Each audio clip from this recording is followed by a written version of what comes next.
नमस्कार, आप देख रहे हैं यो स्टॉक्स। मैं हूं आपके साथ प्रशांत पांडे। ये नजरिया क्या है, शॉर्ट टर्म का है, लॉन्ग टर्म का, ये जरूर बताइए और उस हिसाब से हमारे दिग्गज एक्सपर्ट आपको राय देंगे। और मुझे खुशी हो रही है आज चर्चा में शामिल करते हुए रेलिगेयर ब्रोकिंग से अजीत मिश्रा जी को। अजीत जी, बहुत बहुत स्वागत आपका। अच्छा लग रहा है आपसे बातचीत करते हुए। और फेस्टिविटीज के बाद एक एक्शन जो है वो बाजार में तो लौटा, लेकिन उस बाजार ने उस एक्शन को आज के दिन गंवा दिया है। अमूमन इस तरह की एक्सपेक्टेड मुनाफा वसूली होती है, लेकिन जरा मैं बाजार का ब्यौरा अपने दर्शकों को एक बार दे देता हूं, फिर आपके पास आऊंगा बाजार पर रणनीति जानने के लिए। तो आप देखिए, निफ्टी इस वक्त 70 अंकों की गिरावट यहां पर देखने को मिल रही है। 25,850 के नीचे इस वक्त कारोबार होता हुआ। बैंक निफ्टी देखिए निफ्टी के लूजर्स की लिस्ट में इस वक्त बने हुए हैं। चलिए, बाजार पर तो राय लेंगे ही लेंगे। इस बीच हमारे साथ हमारे पहले कॉलर जुड़ चुके हैं। आरुष हमारे साथ इस वक्त बने हुए हैं। आरुष कहाँ से बात कर रहे हैं? नमस्कार, good morning sir. Good morning. कहाँ से बात कर रहे हैं? मैं सातारा से बोल रहा हूँ। जी जी, पूछिए अपना सवाल। आरएचसी के शेयर से मुझे 3,120 के बाइंग प्राइस है। लॉन्ग टर्म के क्या व्यू सर? ठीक है, 120 का आपने बाइंग प्राइस बताया ना? 3,000 शेयर से। हाँ जी जी, ठीक है। 120 की खरीदारी है, ये हम ठीक करेंगे। 115 नहीं, 120 की खरीदारी है। फिलहाल 124 पे स्टॉक है। इनके भाव से ऊपर है ये स्टॉक आईआरएफसी का। जी, अगर हम रेलवे स्टॉक्स की बात करें तो जिस तरह से एक मोमेंटम बना हुआ था और खबरों के दम पे भी बीच में हमने देखा कि स्टॉक्स चल रहे थे, लेकिन उसके बाद फिर एक दायरे में ही कहीं ना कहीं नजर आ रहे हैं। आज हम देख रहे हैं कि मुनाफा वसूली यहाँ पर देखने को मिल रही है और पिछले 7 दिनों में भी देखें तो बहुत बड़ा मोमेंटम देखने को नहीं मिला है। हाँ, इस वीक जो है वो एक स्ट्रीक देखने को मिली थी आरएफसी में, लेकिन बहुत ज्यादा कॉन्फिडेंस पैदा करे वैसा नहीं है। इनकी बाइंग मैं यही कहूंगा अच्छी है। 120 की खरीदारी इन्होंने की है। 124 पर फिलहाल स्टॉक है। क्या राय होगी आपकी? शुक्रिया प्रशांत। बिल्कुल प्रशांत, देखिए अगर हम रेलवे स्टॉक्स की बात करेंगे तो ऑलमोस्ट करीब 1.5 साल का एक फेज जो कि हम देख रहे हैं कि मार्केट में इनिशियली पहले एक डिक्लाइन का फेज देखने को मिला। अब पिछले करीब 2-3 महीनों से हमें कंसोलिडेशन देख रहे हैं मेजॉरिटी ऑफ आपके रेलवे काउंटर्स में, जहां पे बीच बीच में अटेम्प्ट जरूर होते हैं रिकवरी के, बट कोई डिसाइसिव मूव अभी तक आ नहीं पाया है। अच्छी बात यह है कि इन्होंने लोअर लेवल्स पे बाइंग कर रखी है, करीब 120 के पास बाइंग कर रखी है। अभी भी इनके प्राइस के ऊपर है। बहुत सारे लोगों की बाइंग काफी ऊपर के लेवल की है और वो अभी भी वेट कर रहे हैं। देखिए, अभी तक कोई इंडिकेशन नहीं है एक ट्रेंड रिवर्सल का या ट्रेंड रिजम्पशन का, कि जहां से कि एक तेजी का माहौल बनता हुआ नजर आए। और वो तब होगा जबकि 130 के ऊपर डिसाइसिवली आप उसको 1-2 दिन तक ट्रेड होते हुए नजर देखेंगे। तो मेरे हिसाब से यहाँ पे आपको एग्जिट कर लेना चाहिए पीयूष। और आप देख सकते हैं जैसे कि हमने देखा मेटल काउंटर्स, बैंकिंग, ऑटो, यहाँ पे रोटेशनल बेसिस पे काफी अच्छी बाइंग हो रही है। तो इन काउंटर्स को अगर आपका व्यू शॉर्ट टर्म का है तो इनको प्रेफर करिए, जो कि मार्केट के साथ अलाइंड है। इनमें जब तक कि कोई एक डिसाइसिव मूव आके एक रिवर्सल के साइन ना दे दे, तब तक शॉर्ट टर्म के लिए एटलीस्ट रेलवे काउंटर्स को आप अवॉइड करिए। चलिए, तो ये है राय आपको आईआरएफसी पर मिलती हुई। और अगले दर्शक को अपने साथ जोड़ते हैं। प्रभाकर हमारे साथ हैं। प्रभाकर जी नमस्कार, कहाँ से बात कर रहे हैं? प्रभाकर, आपको आवाज आ रही है मेरी? हेलो। हाँ, बताइए कौन सा सवाल है आपका, क्या खरीदा है आपने? इम्क्योर फार्मा खरीदा है, 1450 का भाव है और 750 खरीदा हो, 6 महीना हुआ है। ठीक है, कितना और टाइम देना चाहते हैं? फिलहाल तो नुकसान में है आप। किलर अभी क्या भाव आने तक राह देखता, और क्या बोलो। चलिए ठीक है। अजीत जी, 1450 की इनकी बाइंग है। नुकसान यहाँ पर हो रहा है, 750 शेयर इन्होंने लिए थे और यहाँ पर नुकसान भी जो है इनका वो 67,500 के आसपास हो रहा है। लेकिन यही कह रहे हैं कि कब तक इनका जो भाव है या उसके ऊपर के लेवल जो हैं वो एमक्योर फार्मा में नजर आ सकते हैं।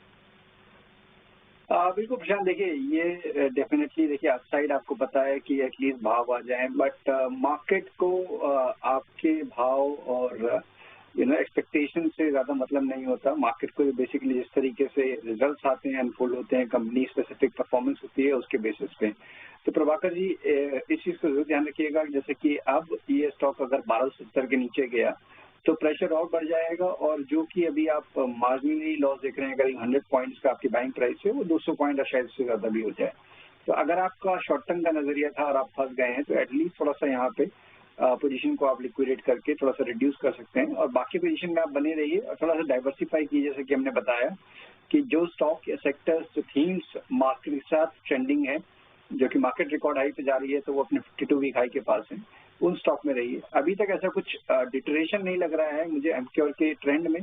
कंसोलिडेशन का बायस है, मीन्स अपॉर्चुनिटी लॉस हो सकता है कि उस पर शायद नियर टर्म में आपको यही 1450 से लेकर 1250 की रेंज में ही ये स्टॉक ट्रेड करता हुआ नजर आए। तो जैसे ही आपको अपने बाइंग प्राइस मिलते हैं या तो फिर करंट लेवल्स पे भी थोड़ा सा लॉस लेके अपना लिक्विडेट करके दूसरी जो सेक्टर जहाँ पे अच्छी परफॉर्मेंस आ रही है वहाँ पे आप कंसिडर कर सकते हैं लॉन्ग पोजीशंस। चलिए, तो एक अहम रणनीति आपको एमक्योर फार्मास्यूटिकल्स पर मिलती हुई। रवि भस्मे हमारे साथ फोन लाइन पर बने हुए हैं। रवि नमस्कार, कहाँ से बात कर रहे हैं? रवि, आवाज आ रही है आपको? रवि, अपने टीवी का वॉल्यूम म्यूट कर लीजिए वरना बात करने में दिक्कत होगी। हेलो जी जी रवि, आ रही है आवाज? हाँ, आ रही है, आवाज आ रही है। मैंने IRB के शेयर लिए थे 67 में। ठीक है। तो आज भाव 42 पे चल रहा है, तो क्या करें? मतलब लॉन्ग टर्म के हिसाब से लिया था मैंने, तो अभी तक नहीं हो रहा है। हाँ, एक बार फिर से भाव बताएंगे, क्या भाव पे लिया आपने? 67। ठीक है, 67 रुपए ऊपरी स्तरों की खरीदारी IRB इंफ्रा में। अजीत जी, लॉन्ग टर्म के लिहाज से इन्होंने लिया हुआ है, लेकिन जाहिर सी बात है जब स्टॉक इस तरह से क्रैश होता है तो थोड़ा सा घबराहट तो होती है। पिछले 5 ट्रेडिंग सेशन में एक मोमेंटम तो बन के आया है, हालांकि इनकी जो बाइंग है वो ऊपरी स्तरों की है। पिछले 6 महीने में स्टॉक जो है वो लगभग 10% से ज्यादा गिर चुका है और इस साल अगर हम देखें तो अब तक लगभग 27% टूट चुका है ये स्टॉक। पिछले 5 ट्रेडिंग सेशन से और पिछले 1 महीने से थोड़ा सा, मतलब बहुत स्ट्रांग भी नहीं लेकिन थोड़ा मोमेंटम जरूर आया है। क्या ये मोमेंटम आगे जारी रह सकता है? क्या आपको लगता है कि इनकी जो बाइंग प्राइस है 67 वो आने वाले वक्त में नजर आ सकती है? लॉन्ग टर्म के खिलाड़ी हैं ये? बिल्कुल, देखिए प्रशांत, यहाँ पे एक चीज जो कि डैमेज था मेरे हिसाब से वो ऑलरेडी हो चुका है। तो कॉज काफी ज्यादा करेक्शन ये ऑलरेडी झेल चुके हैं। लास्ट टाइम जब ये स्टॉक करीब 40 के पास आया था, वहीं से मतलब अप्रैल मंथ में वहीं से दोबारा से रीटेस्ट करके एक रिकवरी अब हम दोबारा से देख रहे हैं। क्या बाइंग प्राइस आएंगे, देखिए ये कहना थोड़ा सा मुश्किल है अभी। इतने नियर टर्म में तो मुझे लग रहा है कि करीब 47-48 ये एक स्ट्रॉन्ग हर्डल रहने वाला है आने वाले टाइम पे। अगर इस हर्डल को क्रॉस करता है तो 55 तक के लेवल्स मेरे हिसाब से वहां पे एक बार दोबारा से आपको रिव्यू करना चाहिए अपनी पोजीशन को। और अगर नीचे पे 40 के नीचे अगर ये क्लोज कर देता है तब भी मेरे हिसाब से एक बार रिव्यू कर लीजिए, बेटर रहेगा कि लिक्विडेट कर दीजिए। कॉज फिर आपका टाइम और पैसे दोनों की काफी ज्यादा हो सकता है कि और लंबे टाइम तक के लिए आप फंस जाएं स्टॉक में। तो 40 को जरूर ध्यान रखिए नीचे के साइड पे अभी के लिए, और जब ऊपर पे 48 को क्रॉस कर दें तो 55 के बाद दोबारा से रिव्यू करें। तो 55 का लेवल ध्यान रखिए, वहां पर एक बार फिर से हमें कॉल मिलाइएगा और रिव्यू करेंगे और इस पर राय देंगे आपको। चलिए, श्याम लाल जी हमारे साथ फोन लाइन पर बने हैं। श्याम लाल जी नमस्कार, कहां से बात कर रहे हैं? श्याम जी, आवाज आ रही है आपको? हाँ जी आवाज आ रही है सर। नमस्कार श्याम जी, बताइए क्या मदद की जाए आपकी? सर मैंने ये ट्रेंट लिया था। ठीक है। किस भाव पे लिया था आपने? 1 मिनट में बताता हूँ। हमारे पास 5192 का भाव आपने भेजा हुआ है। हाँ, मैंने लिखा हुआ व्हाट्सएप जी जी जी, 5192 का भाव है आपका। काफी नुकसान हो रहा है श्याम जी आपको। कब लिया था आपने? ये 3 महीने हो गए। अच्छा, कितना टाइम और देना चाहते हैं श्याम?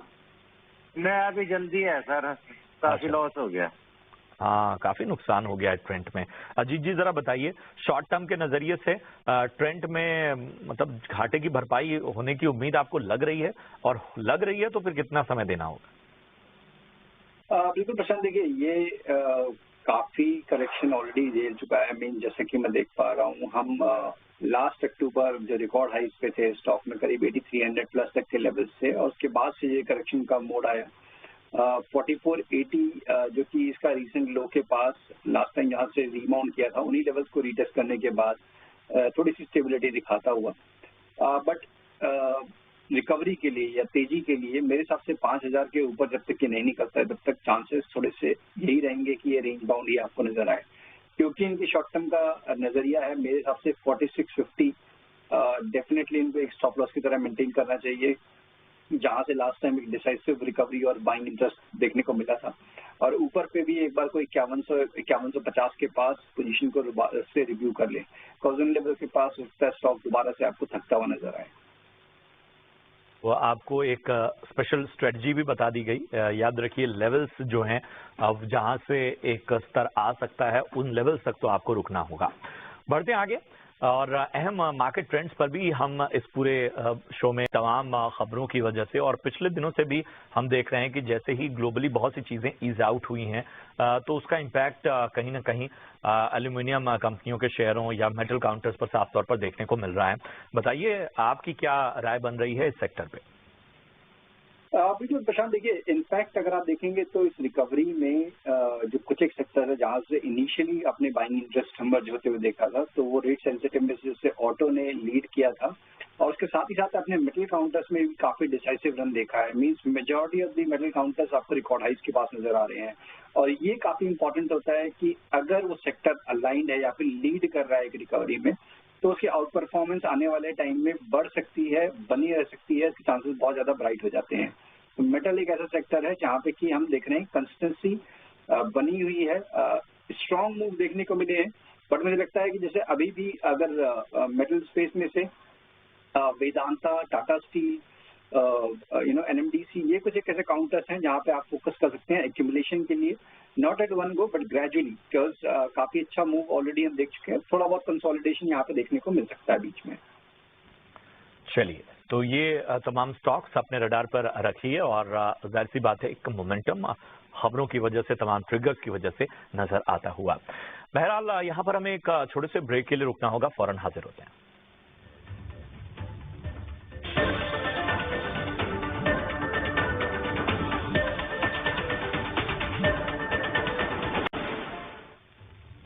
स्वागत है आपका ब्रेक के बाद। बढ़ते हैं आगे और अगले कॉलर को अपने साथ जोड़ते हैं। राकेश कुमार सिंह हमारे साथ हैं।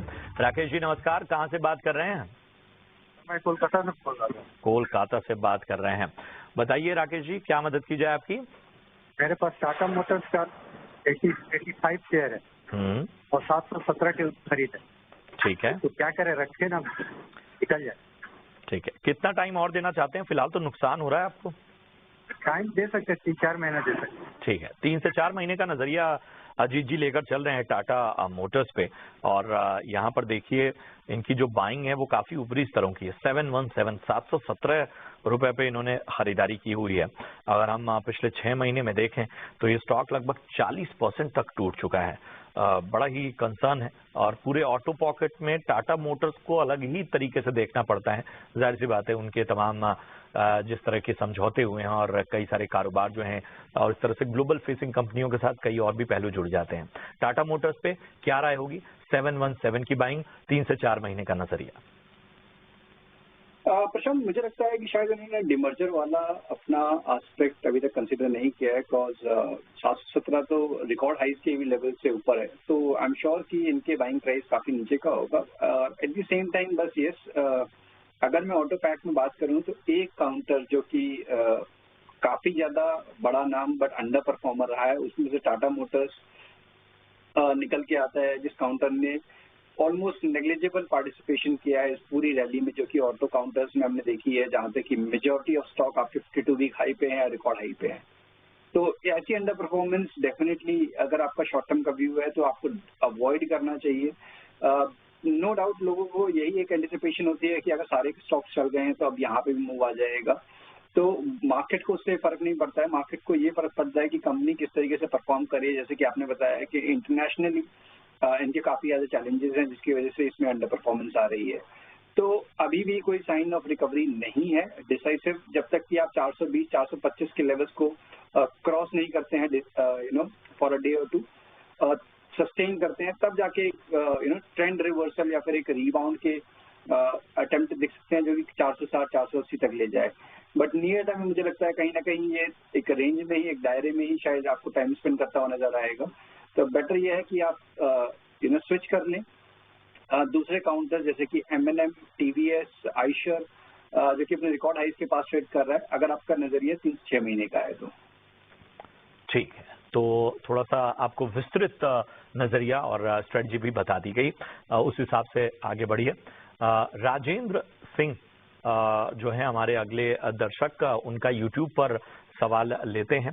और इसके अलावा माफ कीजिएगा, सचिन कुमार हमारे एक दर्शक हैं जिनका सवाल यूट्यूब के जरिए हम लेते हैं। हिंदुस्तान कॉपर, ये इन्होंने खरीदारी की हुई है 345 के स्तर पे, इनकी बाइंग है हिंदुस्तान कॉपर में। और व्यू हालांकि इन्होंने नहीं बताया है कि किस स्तर पे ये खरीदारी करना चाहते हैं, तो बताइए क्या राय होगी। प्रशांत, बिल्कुल जैसे देखिए सारे मेटल काउंटर्स में काफी स्ट्रॉन्ग ट्रैक्शन देखने को मिला। हिंदुस्तान कॉपर करीब 210 से लेकर 360 तक की जो छलांग थी, काफी वर्टिकल मूव आया था। उसके बाद से हम देख रहे हैं कि ऑलमोस्ट 1 महीना हो गया एक कंसोलिडेशन रेंज में। इन सब के बीच में अच्छी बात यह है कि ये अपनी शॉर्ट टर्म एवरेजेस के ऊपर ट्रेड कर रहा है। मींस 330 के पास इसका 20 EMA प्लेस है, जिसके ऊपर ये होल्ड कर रहा है अभी तक। जब तक ये होल्ड हो रहा है तब तक आपको बाय की पोजीशंस मेंटेन करके रखनी है। ऊपर पे 453-54 का जो लेवल हम ब्रेक करते हुए दोबारा से इसमें मोमेंटम आपको गेन होता हुआ नजर आएगा। तो बने रहने की राय होगी 330 के स्टॉप लॉस के साथ, 365 से लेकर 370 तक के पोजीशन टारगेट्स के लिए रहने की राय यहाँ पर। 370 तक के लक्ष्य आपको आने वाले वक्त में नजर आ सकते हैं। स्टॉप लॉस का ध्यान रखिए। बहुत बहुत शुक्रिया करेंगे अजीत जी, अपना कीमती समय आपने दिया और तमाम दर्शकों के सवालों के जवाब भी दिए। बहुत बहुत धन्यवाद एक बार फिर से आपका। चलिए, यो स्टॉक्स में हमें यहाँ पर एक छोटे से ब्रेक के लिए रुकना होगा, लेकिन ब्रेक के उस पार जब लौटेंगे तो आपके बाकी सवालों को शामिल करेंगे सेकंड एडिशन में। हमारे साथ एक और मार्केट एक्सपर्ट जुड़ेंगे, आप बने रहिए हमारे साथ।